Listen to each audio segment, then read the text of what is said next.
Lagay ng ekonomiya, kalakalan, negosyo at iba pa. Atin ang alamin dito sa Ang Pilipinas Ngayon.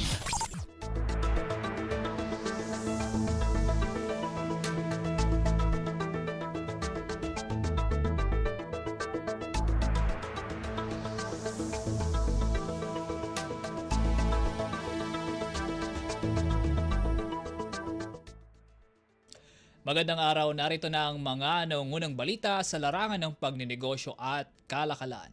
Bukas si Finance Secretary Ralph Recto sa pagbababa ng taripa sa mga sasakyang manggagaling sa Estados Unidos.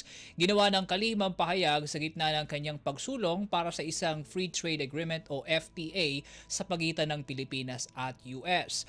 Ayon kay Secretary Recto, batid na nasa interes ni US President Donald Trump ang pagprotekta sa American automakers at nais ding mapalakas ang export sa mga ito. Sa panig-anya ng Pilipinas, maaaring babaan ng bansa ang taripa nito sa US at kung papalarin ay maging bahagi ng American supply chain. Bago ang pahayag, una nang nakapulong ni Secretary Recto si US Ambassador to the Philippines Mary Kay Carlson kung saan pinagtibay nila ang pagpapalakas sa trade at investment ties ng dalawang bansa salig sa bagong polisiya ng administrasyon ni President Trump.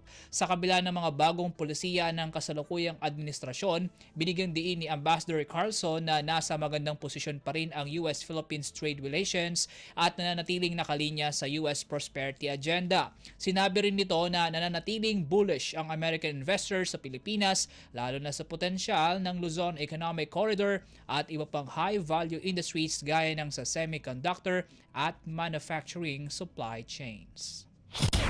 Lagay ng ekonomiya, kalakalan, negosyo at iba pa. Atin ang alamin dito sa Ang Pilipinas Ngayon.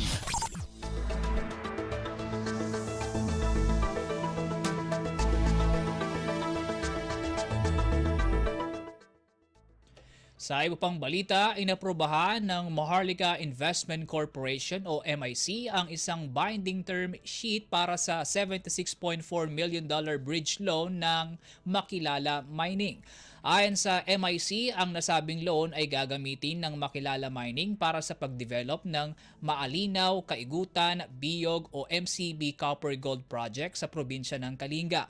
Partikular na gagamitin ng loan sa pag-update ng Makilala Mining sa kanilang feasibility study at front-end engineering design, konstruksyon ng main access road kasama ang kapartner nitong Kalinga Provincial Government at ang pagbibigay ng skills-based training para sa Balatok Indigenous Cultural Community. Gagamitin din ng Makilala ang pondo para mapunan ng financial capability requirements nito sa ilalim ng Mineral Production Sharing Agreement kasama ang Philippine Government. Salig naman sa kasunduan, i-disburse ang pondo sa ilang tranches at may initial na $10 million earmark para sa agarang paglunsad ng proyekto. Lumilikha rin ito ng probisyon na nagbibigay kapangyarihan sa Maharlika na magkaroon ng oversight at partisipasyon sa key management decisions ng proyekto. Paglilinaw ng MIC, ang pag-aproba sa MCB project ay dumaan sa masinsinang review nito sa technical, financial, legal, environmental at aspektong socio-economic ng proyekto. Sinabi rin nito na nagpapatuloy pa ang usapan hinggil sa karagdagang equity funding ng MCB project. Binigyan din naman ni MIC President at Chief Executive Officer Rafael Consing Jr. na ang proyekto ay nakalinya sa mandato ng Sovereign Wealth Fund na isulong ang economic growth at sustainable development. Samantala sa panig naman ni Makilala Mining President Julito Sarmiento, ang loan anya ay sumasalamin sa matinding suporta ng pamahalaan sa responsableng pagmimina. Lagay ng ekonomiya, kalakalan, negosyo at iba pa. Atin ang alamin dito sa Ang Pilipinas Ngayon.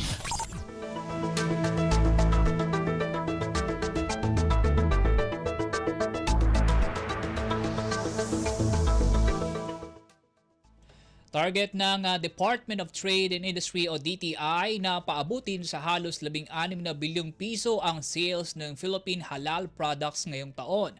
Ayon kay DTI Program Manager for Industry Development and Investments Promotions Group, Alim Siddiqui Gyapal, ang bago nilang target ay mula sa magandang performance ng Pilipinas pagdating sa pagbebenta ng halal products noong nakaraang taon. Noong 2024 kasi anya ay umabot sa 7.9 billion pesos ang nakuwang kita ng Pinas mula sa pagsali sa iba't ibang exposition sa ibayong dagat. Ngayong 2025 naman anya ay target nilang mapalawig ito sa Estados Unidos, South Korea, Japan at Turkey. Kalaki pang optimismong halos madodoble nito ang naitala noong nakaraang taon. Matatanda ang isa sa kasalukuyang isinusulong ng DTI ang Halal Friendly Philippines brand na naglalayong palakasin ang benta ng Philippine halal products sa ibang bansa. Ang halal certification ay ibinibigay sa mga produktong sumusunod sa Sharia standards na siyang tumitiyak na ang mga karneng ginamit ay maayos na kinatay, walang inihalong ipinagbabawal na rekado gaya ng baboy at naabot ang pangangailangan ng Muslim consumers. Nagsisilbi rin itong bagong opsyon sa non-Muslim consumers na naghahanap ng mas masustansya at ethically produced na produkto. Lagay ng ekonomiya, kalakalan, negosyo at iba pa. Atin ang alamin dito sa Ang Pilipinas Ngayon.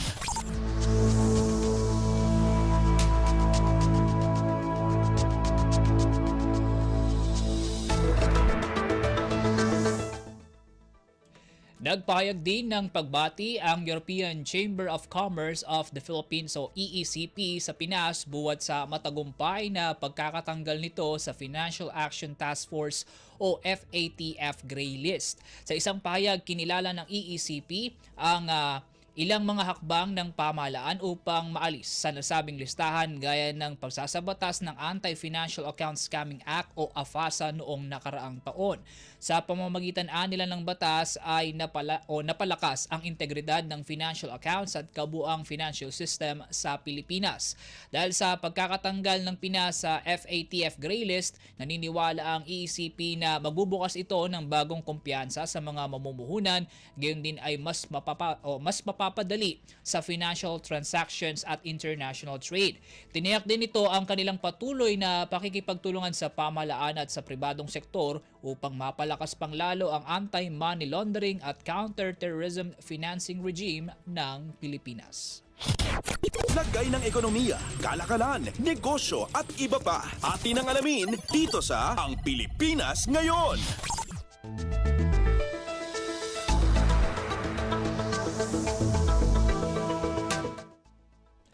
At yan po mga balitang aming nakalap sa larangan ng pagninegosyo at kalakalan. Para sa Radyo Pilipinas World Service, ako po muli si Win Peñano. Maasensong araw po sa ating lahat. Lagay ng ekonomiya, kalakalan, negosyo at iba pa. Atin ang alamin dito sa Ang Pilipinas Ngayon.